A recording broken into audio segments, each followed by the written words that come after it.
ও বাগেরহাটের মুসলমান, যে আল্লাহ তাআলা তার হাবিবকে পাঠিয়ে বললেন, ইয়া আইয়ুহার রাসূল বাল্লিগ মা উনজিলা ইলাইকা মির রাব্বিক, ওগো আমার হাবিব, ওগো আমার পয়গম্বর, আমি আল্লাহর পক্ষ থেকে অবিহ বাণী, কোরআনের বাণীগুলো মানুষের দ্বারে দ্বারে পৌঁছে দেন।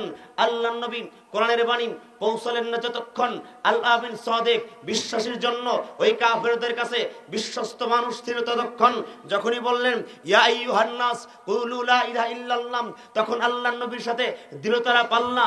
এমনকি নবী জীবন নাশ করার মতো ষড়যন্ত্রে লিপ্ত হয়েছিল।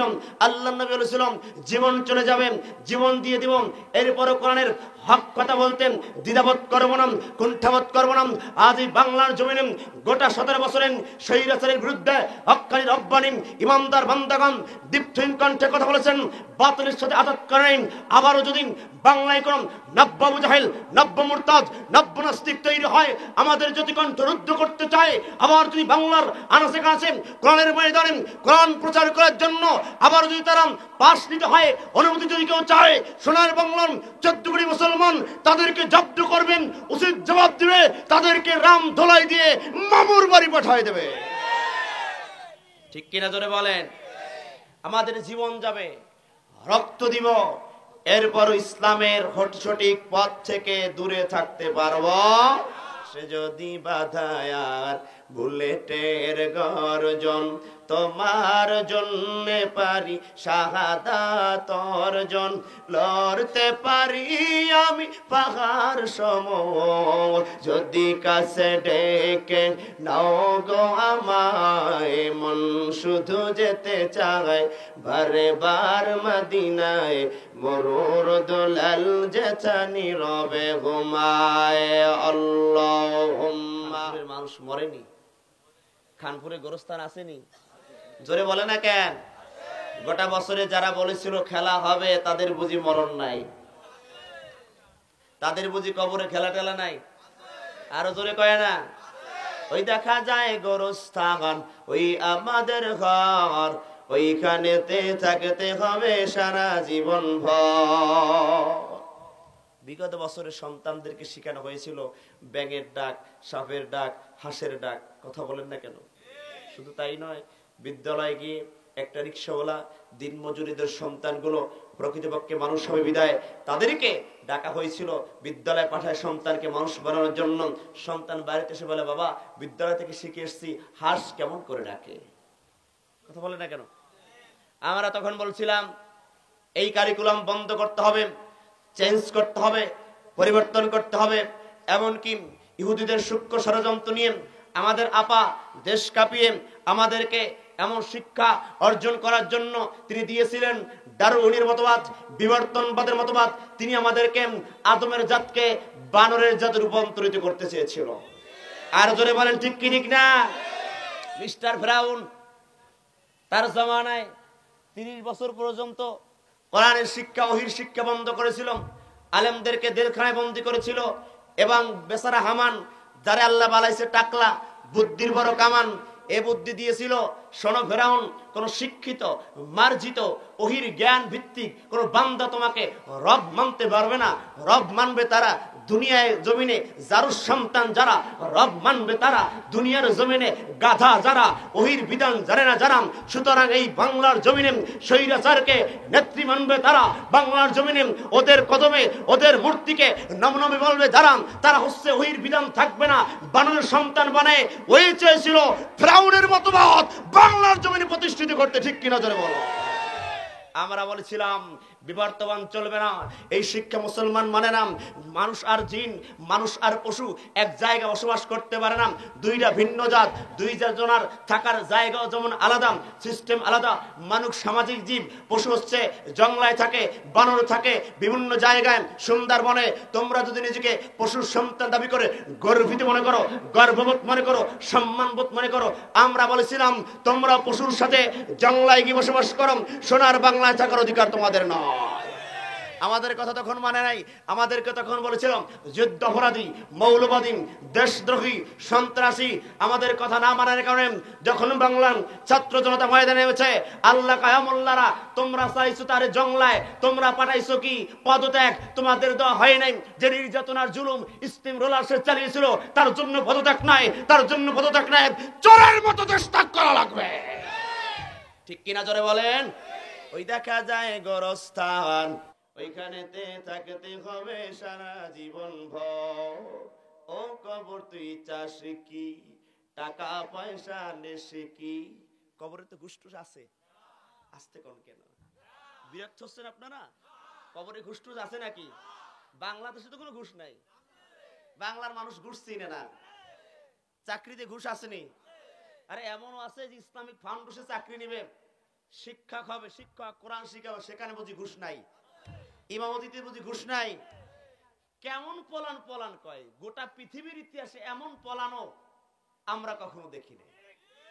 যেই দেশের সরকার পলানোর সাথে সাথে বাংলাদেশের সেই দেশের সর্বোচ্চ জায়গা জাতীয় মসজিদের ইমাম পর্যন্ত পলায় যায়। ঠিক কিনা জোরে কয়? ও কবর তুই চাস কি, টাকা পয়সা নেস কি? কবর বলে টাকা আমি নেই না, ভালো মানুষ পাই না, একটা যদি পাই আদর করে সালাম দিয়ে জান্নাতে পাঠাই। লা ইলাহা ইল্লাল্লাহ বলো লা ইলাহা। সুবহানাকা লা ইলমা লানা ইল্লা মা আল্লামতানা ইন্নাকা আনতাল আলিমুল হাকীম। রব্বি শরহ লি সদরি ওয়া ইয়াসসিরনি আমরি ওয়াহলুল উকদাতাম মিন লিসানি ইয়াফকাহু কওলি।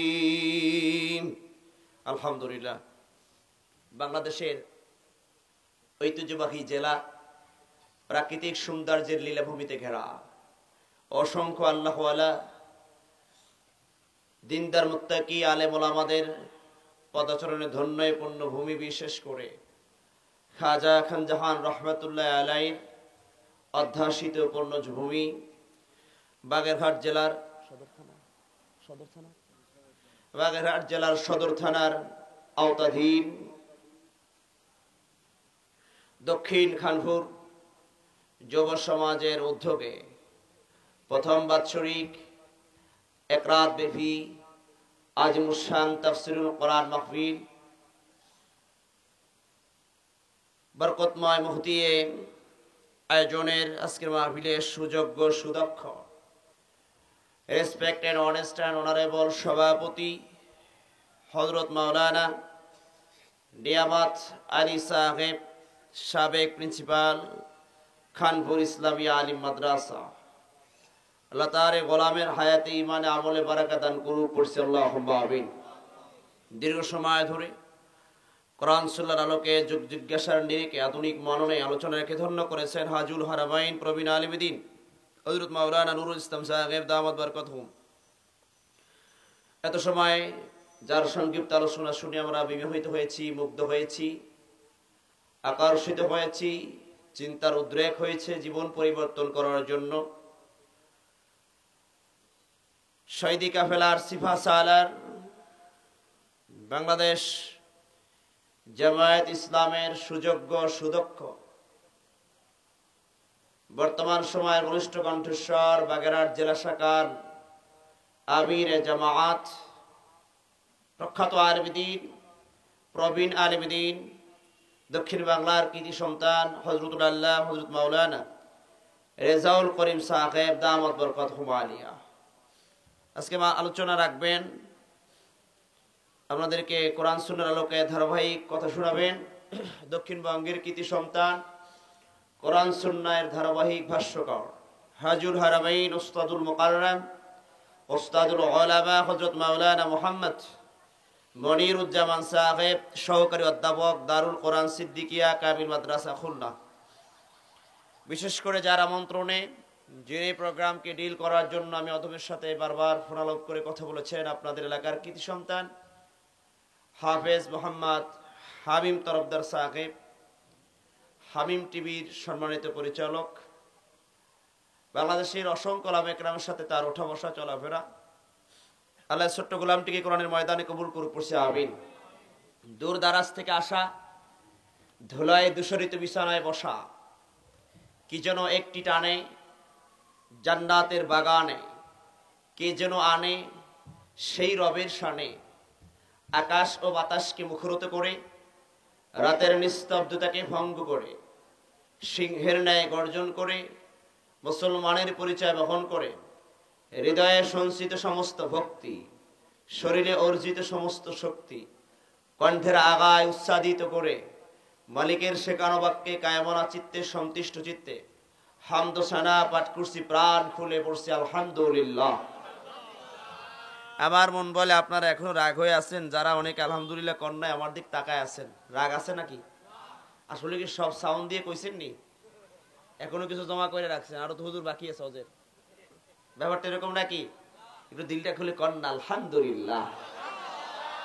হৃদয়ের অন্তর নিগ্রান ও গভীর গহ্বর থেকে সকল ভক্তি, বিবেক, শ্রদ্ধা, ভালোবাসাকে একসাথে যৌথ করে দরুদ সালাম নিবেদন করছি বিশ্ব মানবতার মহান বড় মুক্তির কান্ডারি ও দিশারি সরদার এদো জাহান নবিউল আরব আল আজম, লাঞ্ছিত বঞ্চিত মানবতার পরম বন্ধু হযরত মুহাম্মদুর রাসূলুল্লাহ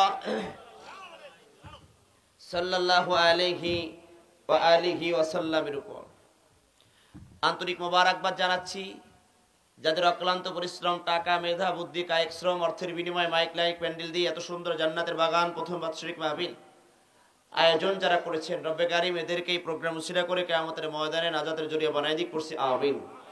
অত্র অঞ্চলে যত মুর্দাগান ঘুমিয়ে আছেন কবরগুলো এই প্রোগ্রাম উসিলা করে জান্নাতের জরিয়া বানাই দিক করছি আমিন। 1952 সালে মাতৃভাষা ফিরিয়ে আনতে, 1971 সালে দেশ ও মাতৃকার সংগ্রামে, 2024-এ স্বৈরাচারের পতনে বুকের তাজা রক্ত ঢেলে দিয়ে জমিনকে যারা লাল করলেন, স্বাধীনতাকে যারা ফিরিয়ে আনলেন, প্রাণ ভরে তাদের জন্য দোয়া করছি। এই বিজয়ের মাস, সফলতার মাস, স্বাধীনতার মাসে রব্বে কারীম বিন্দুমাত্র ঈমান নিয়ে যারা কবরস্থ হয়ে গিয়েছেন, আল্লাহ প্রত্যেকটি শহীদকে শহীদের মর্যাদা দান করে কবরগুলো জান্নাতের মাকাম বানায় দিয়ে করছে আমিন। আরো জোরে কোন আমিন। এখনো যারা বাংলার জমিনে দিন প্রতিষ্ঠার লক্ষ্যে অক্লান্ত পরিশ্রম করে যাচ্ছে, রব্বে কারীম এদেরকে হিম্মত, শক্তি, সাহস ও তৌফিক দান করুক। আল্লাহর জমিনে আল্লাহর দিন প্রতিষ্ঠিত হওয়ার মতো, করার মতো সময় আমাদের ফিরিয়ে দিয়ে করছি আল্লাহুম্মা আমিন। সম্মানিত সুধী, আমাদেরকে জান্নাতের বাগানে একজন নিয়ে আসছেন, বলুন তো তিনি কে? আরেকটু জোরে বলুন, আরেকটু জোরে বলুন। সন্দেহ কি আছে? কারো কোনো ডাউট আছে? কনফিউশন আছে? থাকতে এখনো দেখবেন এই রাস্তার আশেপাশে কত যুবক, কত বৃদ্ধ, ডান হাতে বিড়ি, বাম হাতে চা, যত মন চায় খা। আছে না নাই? বিড়ি টানে অস শোনা যায়, চা খাইতে অস শোনা যায়। দিন দিন এই মাহফিলগুলোর পক্ষ থেকে আমাদের যে আদব, শিষ্টাচার, যে নেয়ামত, যে নূর, যে হেদায়াত পাওয়ার কথা ছিল বিগত দিনে, আমরা ছোট্টবেলায় যে প্রোগ্রামগুলো দেখছিলাম, তার সে বর্তমান প্রোগ্রামগুলো সুসজ্জিত, আলোড়নীয়, মনোমুগ্ধকর আয়োজন, কিন্তু হেদায়েত থেকে শূন্য হয়ে যাচ্ছে। আফসোসে জাতির জন্য কোন কথাটি আমার জীবনের হেদায়েতের দরজা খুলে দিবে, লাইফকে চেঞ্জ করবে, পরিবর্তন হবে, আমরা নিজেরাও জানি না। তো সুতরাং এই জান্নাতের বাগান আসতে পেরে আমরা কি খুশি নাকি বেজার? যদি হয়ে থাকেন খুশি, আওয়াজ কি বেশি হবে না আসতে হবে? দেখছেন এখনো বেশি করে নাই, পিছনে আওয়াজ বেশি না আসতে? যদি হয়ে থাকেন খুশি, আওয়াজ দিয়ে বেশি উঁচু করে কল্লা আর একটা বার পড়ুন তো আলহামদুলিল্লাহ।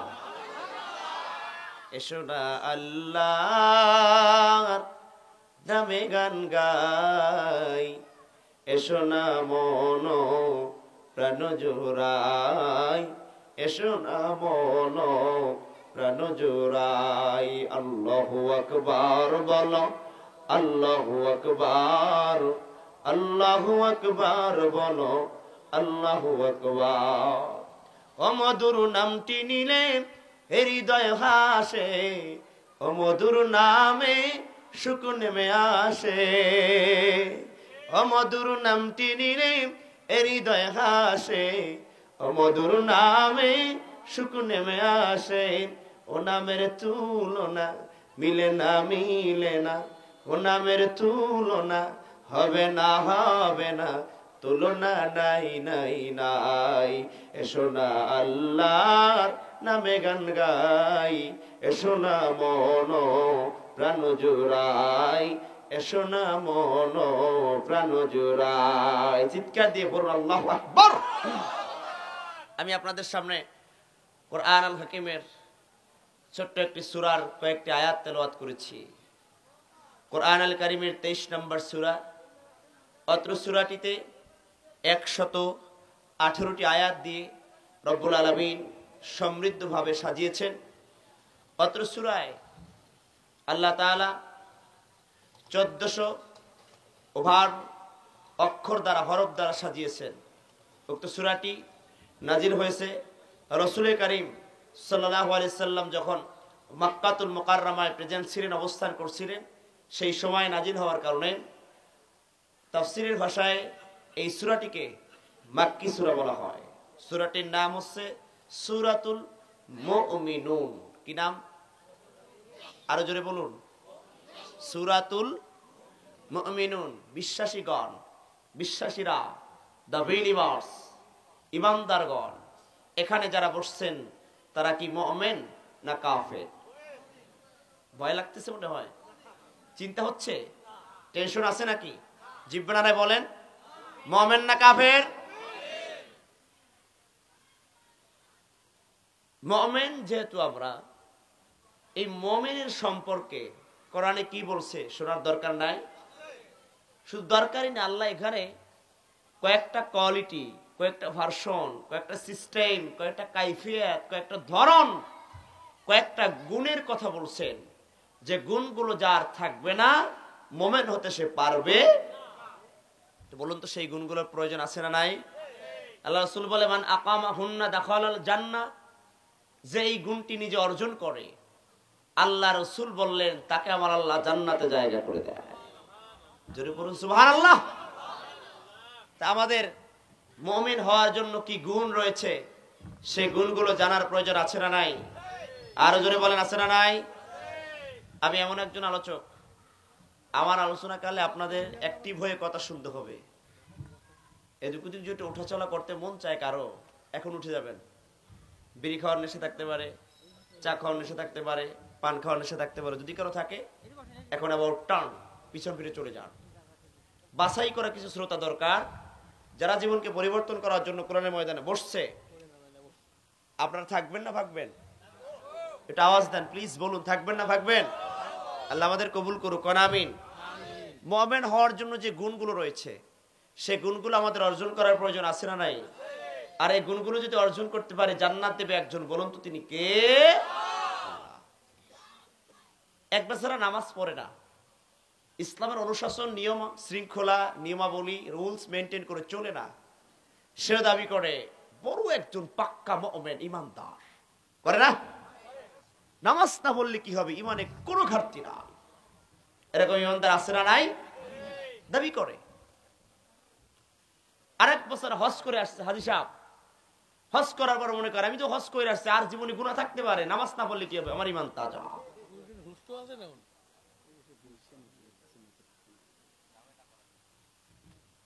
আপনারা জ্ঞানী মানুষ, আপনারা টিচার মানুষ, ওলামা একরাম বুঝে দিত। আমি আপনাদের বাবা, ছেলের বয়সী সন্তান, সুতরাং আলোচনা ভাবমূর্তিটা নষ্ট করবেন না, আপনাদের কাছে অনুরোধ জানাচ্ছি। এটা কোরআনের ময়দান। কষ্ট হচ্ছে আপনাদের? বিরক্ত হচ্ছেন না তো? কথা শুনবেন, পড়েন না ইনশাআল্লাহ। সূরাটির নাম কি? জোরে বলেন। এই সূরাটির শানে নজুল, ব্যাকগ্রাউন্ড, সাবাবে নজুল, অবতরণের প্রেক্ষাপটটা শুনি আমরা আলোচনায় ঢুকতে চাই ইনশাআল্লাহ। খলিফাতুল মুমিনিন ওমর ইবনে খাত্তাব রাদিয়াল্লাহু তাআলা আনহু, তিনি নবীর সামনে বসে আছেন রাহমাতুল লিল আলামিন। ক্লান্ত শরীর নিয়ে একটু শুয়ে আছেন, ক্লান্তি শরীর নিয়ে রেস্ট করছেন, বিশ্রাম নিচ্ছেন। ইন দি মিন টাইমে ওমর রাদিয়াল্লাহু তাআলা আনহু শুনতে পায় তার কানের ভিতরে মৌমাছির মতো গুন গুন গুন গুন সরে আওয়াজ চতুর্দিকে ভ্রাম্যমান, চতুর্দিকে ভাসমান, চতুর্দিকে মৌমাছির সুরের আওয়াজ চতুর্দিকে মুখরিত হয়ে যাচ্ছে। কন্যা সুবহানাল্লাহ। খলিফাতুল মুমিনিন ওমর রাদিয়াল্লাহু তাআলা আনহু ডানে তাকায়, বামে তাকায়, সামনে তাকায়, পিছনে তাকায়, কোন জায়গায় মৌমাছি দেখা যায়। মৌমাছি দেখার জন্য নদীর আগ্রহে খলিফা ওমর তাকাইলেন, কোথাও মৌমাছি দেখা যায় না। ও বাগেরহাটের খানপুরের মুসলমান, 7 পদ্ধতিতে আমার আল্লাহ পয়গম্বরের উপরে ওহী নাজিল করেছেন। কখনো স্বপ্ন যোগে আমার আল্লাহ ওহী দিয়েছেন, কখনো ঘন্টার ধরিন নাই আমার আল্লাহ ওহী দিয়েছেন। ইসলামী আলিম মাদ্রাসায় দপ্তরি যখন ঘন্টা দেয়, এক একটা ক্লাস শেষ হয়ে যায়, ছুটির ঘন্টা দেয় কি দেয় না? অন্তরে আমার আল্লাহ এরকম ঘন্টার ধরি নাই কলবে আমার আল্লাহ ওহী দিয়েছেন। আবার ইয়ালকা ফি কুলুবিহিম, আল্লাহ রাসূলের কলবে আমার আল্লাহ ওহী ঢেলে দিয়েছেন। আবার তাহিয়াতুল কলবির সূরা দিয়ে জিবরাইল আমিন আবার মাঝে মাঝে ওহী নিয়ে আসছেন। আবার আমার আল্লাহ এমন কায়দা, এমন সিস্টেম ওহী নাজিল করেছেন, মিসলা সাউতিন নাহাল, মৌমাছির মতো গুনগুন গুনগুন আওয়াজে ওহী দিয়েছেন একজন, তিনি হলেন আমার আল্লাহ। মৌমাছি চেনেননি? জোরে কয় না? বাগেরহাটের মানুষরা চিনে পারে, খাঁটি মধু খায়, চিনি আর শিরা ছাড়া কিছুই নাই। কথা কয় না? এবার জানেন আমার 2-1 মিনিটে মৌমাছি শুনবেন। মৌমাছির কথা আমার আল্লাহ কোরআনে বলেছেন, শুধু বলে নাই, বরং মৌমাছির নাম দিয়ে আমার আল্লাহ একটা সূরা করেছেন দান। আনিত্তাখিযি মিনাল জিবালি বুয়ুতা ওয়া মিনাশ শাজারি ওয়া মিম্মা ইয়ারিশুন। আল্লাহ কয়, দুনিয়ার বনি আদম, জানুনি জানুনি আমি আল্লাহ এমন একটা ক্ষুদ্র প্রাণী বানাইছি, মৌমাছি, মধুপোকা। এই মধুপোকানে আমি আল্লাহ বলেছি দুনিয়ার জমিনে সারা পৃথিবী পরিভ্রমণ করবা। ও মৌমাছিরা রে, এই দুনিয়ায় 3 জায়গা ছাড়া কোথাও তোমরা ঘর বানাবা না। এক জায়গায় হলো মৌমাছিরা পাহাড়ের পাদদেশে তোমরা ঘর বানাবা। 2 নাম্বার হলো গাছের ডালে, গাছের বিভিন্ন শাখায় উপশাখায় ঘর বানাবা। 3 নাম্বার মানুষের বাড়ির কার নিচে, দেয়ালের পাশে, ভেন্টিলেটরে তোমরা ঘর বানাবা। ও বাংলার মুসলমান, ও বাগেরহাটের আমার প্রাণ প্রিয় বন্ধুগণ, এই 3 জায়গায় ছাড়া শুধুমাত্র বাংলাদেশ নয়, সারা পৃথিবীতে অন্য কোথাও মধুপোকা, মৌমাছির ঘর খুঁজে পাওয়া যাবে না। একটা মধুপোকার আমল যদি এই খানপুরের মুসলমানের ভিতরে থাকতো, আর তাদের রস করে চিল্লায় বোঝানো লাগতো না। একটা মৌমাছি আল্লাহর কথা মানেন, 3 জায়গায় ছাড়া কোথাও ঘর বানায় না। কিন্তু বনি আদম হয়ে আমার আল্লাহর হুকুম মানতে চায়। শুধু চায় না তাই নয়, মৌমাছি সম্পর্কে গবেষণা করে অবাক হয়ে যাওয়ার মতো কথা, রব্বুল আলামিন মৌমাছিরে 4টা ডানা করেছেন দান। আমার আল্লাহ সুবহান মৌমাছিকে আমার আল্লাহ সারা জীবন ঘুরে ঘুরে যত রস আহরণ করে, একটা মৌমাছির জীবনে 1 চা চামচের আধা চামচ মধু সংগ্রহ করতে পারেন। আর আধা চামচ মধু যদি কোনো মৌমাছির পেটের ভিতরে থেকে যায়, ওই মৌমাছি আধা চামচ মধু দিয়া সারা পৃথিবী পরিভ্রমণ করবে, ঘুরে আসবে।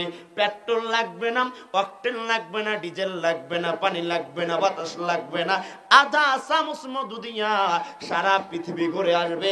1 সেকেন্ডের জন্য আল্লাহর বানানো প্রাণী মধুপোকা, মৌমাছি ক্লান্ত হবে না। আল্লাহু আকবার বলুন। আমার আল্লাহ কয়, গোলাম জানম, এই মধুর ভিতরে আমি আল্লাহ এমন প্রতিষেধক টিকা দিয়ে দিলাম, এমন অ্যান্টিবায়োটিক ডোজ দিয়ে দিলাম, এমন ঔষধ আমি আল্লাহ মধুরে বানায় দিলাম, শিফাউল লিন্নাস। এই মধু মধু শুধু তোমার জ্বর নয়, ডায়াবেটিস নয়, ক্যান্সার নয়, অ্যালার্জি নয়, গ্যাস্ট্রিক নয়, সব রোগের সেবা দিয়া বানাইলাম একটা ঔষধ, যার নাম মধু, যার ভিতরে মহাজাদু। মধু সেবন কর, রোগ থেকে পরিত্রাণ দিবে আমার আল্লাহ। একটু কান লাগান। 4টা ডানা রয়েছে মৌমাছির। কয়টা? 4টা ডানা নিয়ে বিজ্ঞান বলে সেকেন্ডের ভিতরে, 1 মিনিটের ভিতরে একটা মৌমাছির 4টা ডানা দিয়া ওই 4টা ডানা 1 মিনিটে 12,000 বার ওঠা নামা করা। কে করায়? কে করায়? কে করায়? আরো জোরে বলেন না, কে করায়? এই মৌমাছি রাস্তা আঁকে চলতে, রসগুলো আহরণ করতে গিয়া যখন তাকায় থাকে কোন সুশোভিত ফুল তার দিকে তাকায় আছে, ফুলের উপরে বসে গেল। বসার পরে মৌমাছি তাকায় দেখতে পায় ওই ফুলের উপরে নোংরা লেগে আছে, কুকুরের প্রস্রাব লেগে আছে, না হয়তো কোনো বনি আদম বিসমিল্লাহ ছাড়া দাঁড়ায় দাঁড়ায় মেরে দিয়েছে। কথা কয় না? ওই মধুপোকা ভুলে যদি কোনো ফুলের উপরে বসে যায়, হঠাৎ করে মধুপোকা দেখতে পায় রস আহরণ করেছে, কিন্তু রসটা না পাক, অপবিত্র, বরং তো খাওয়া যাবে। আরো জোরে কয় না? মধুপোকা বলে, ও বললাম, ও বনি আদম, ও খানপুরের মুসলমান, মধুপোকা ওই রসটা নিয়ে যখন তার বাড়িতে ফিরে যায়, যখন তার দরজায় ফিরে যায়, মৌসাকে ফিরে যায়, তাদের 2জন দারোয়ান আছে, গেট রক্ষী আছে, গেটম্যান আছে। দারোয়ান তারে সার্চ করে, তারে সুন্দরভাবে পরিপাটি করে, চাকনি দিয়া সেকে থেকে মধুগুলো যখন ঢুকাইতে যাবে, ওই সময় তাকায় দেখেন না না নাপাক কিছু বস্তু তার সাথে মিশে আছে, এই রসটা আর বাসার ভিতরে ঢুকানো যেতে পারে না, যাবে না। মৌমাছির ওই 2জন দারোয়ান, তাদের রানী মৌমাছি সবচেয়ে দেখতে বড় সাইজের যে পোকাটা, ওইটা হয় রানী পোকা। রানী পোকার কাছে বলেন, ও রানী মা, বলেন না এই জন্তু ভুলবশত একটা রস আহরণ করেছে যার ভিতরে নাপাকি আছে, বলুন এই মধুপোকার রসটাকে আমরা বাসার ভিতরে ইনক্লুড করতে পারবো কিনা, ঢুকাতে পারবো কিনা, জমা করে রাখতে পারবো কিনা, সংরক্ষণ করতে পারবো কিনা, মিশ্রিত করতে পারবো কিনা? রানী পোকা এবার বলেন, ও জনগণ, ও আমার সৈন্যরা, ভুলবশত যেহেতু বলেছে, যেহেতু পড়ে গিয়েছে, তারপর মানা যাবে না, কারণ যে খাবে হারাম তার ছুটে যাবে আরাম, ফেরেশতারা কিয়ামতের দিন তারে দিবে বেড়া। মৌমাছি রে, খবরদার খবরদার, এই মৌমাছিটা ভুলবশত যেহেতু বলে গিয়েছে, এর মাফ করা যাবে না। হারাম কেন খাইলো, কেন বুঝে নাই, হারামের ব্যাপারে কেন অসতর্ক হয়েছে। একটা মৌমাছির নেত্রী হারাম খেতে দেয় না, হারাম করে ঘরে নেয় না। আমগো নেত্রী ছিল, হারাম যে খাইছে সে তার বড় আপন, যারা হারাম খায় নাই তাদের ব্যারাম দিয়ে জেলে ঢুকাইছে।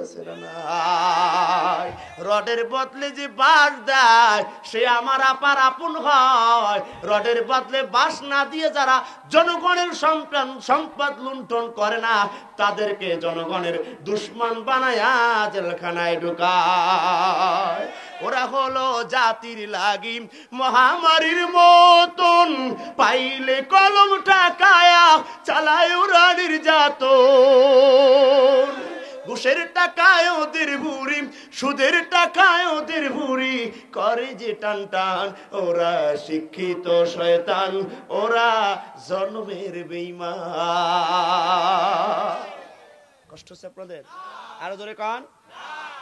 আল্লাহ বলে, গোলাম কুলু মিম্মা ফিল আরদি হালালান তাইয়্যিবা, পৃথিবীতে যা দেখো এর ভিতরে হালাল বস্তু খাওয়া, হালাল হইলে হবে না, সেটা পবিত্র করে খাওয়া লাগবে। সুবহানাল্লাহ কান। যারা সুদ খায় তারা হালাল খায়, ঘুষ খাওয়া তো হালাল, বাবা শাহজালাল যা দাও সব হালাল। কথা বলেন না কেন? সুদ মানে কি জানেন? সুদ সমান কি শিখেছেন ও খানপুরের মুমিন? সুদ সমান কি জানেন? সুদ সমান হলো নিজের মায়ের সাথে রাত কাটানো। সুদ সমান হলো নিজের মায়ের সাথে 1 বার 2 বার নয়, 1 দিনার সমান 36 বার জেনা করা। সুদ সমান আমার আল্লাহর সাথে যুদ্ধের ঘোষণা দেওয়া, সুদ সমান আমার রাসূলের গলায় ছুরি মারা, সুদ সমান নিজের নামটা চিরদিনের জন্য জাহান্নামে লিপিবদ্ধ করা। যদি এইগুলো সহ্য করতে পারো, এই খানপুরে কোনো একটা যুবক যদি নিজের বোনের দিকে বাঁকা নজরে তাকায়, কোন যুবক যদি নিজের বোনের দিকে তাকায়, ওই যুবকরে জোতা পিটা করে বাগের হাত থেকে তাড়াই দিবে, এমনকি বলবে বাংলায় তোর কোনো জায়গা হবে না। কিন্তু কোন যুবক নয়, বাংলাদেশের অসংখ্য হাজী সাহেব, যারা বাংলাদেশের বড় নেতা ছিল, যারা হাজী সাহেব বলে সমাজে পরিচয় দেয়, যারা আলেমদের চেয়েও বেশি কথা বলে, যারা নিজেকে খুব দামি আল্লাহর বান্দা মনে করে, মাত্র মনে হয় যেন জান্নাত থেকে পালায় আইছে, এই হাজী সাহেবেরা রাস্তায় ঘুরে বাজারে ঘুরে সুদের টাকা লাগায় লাগায় চলে। যদি এলাকায় একটা ছেলে যদি মেয়ের দিকে তাকালে তার 14 বছরের জেল হয়, প্রিজিং এর কায়দায় হাজী সাহেব সুদ করার কারণে ওর 14,000 বার জবাই দিল, সুদের বিচার হবে না। ঠিক কি আল্লাহর বলো? এজন্য এই হাজী সাহেবেরা চায় না ইসলামের রাষ্ট্র কায়েম হোক। কথা কয় না কেন? আরো জোরে বলেন। এজন্য এরা চায় না ইসলামের রাষ্ট্র কায়েম হলে থাকবে না আর এদের সুদের বায়না। হালাল হারাম না মানিয়া করছু কত টাকা কামাই, এত টাকা রাখবা কোথায়, কাপনের যে পকেট নাই। টাকা পয়সা লইয়া কি কেউ, টাকা পয়সা লইয়া কি কেউ কবরে গেছে, কি জবাব দিবি রে তুই আল্লাহর কাছে। হায় ওরে মানুষ হইছো বেহুশ দুনিয়ার পিছে, কি জবাব দিবি রে তুই আল্লাহর কাছে।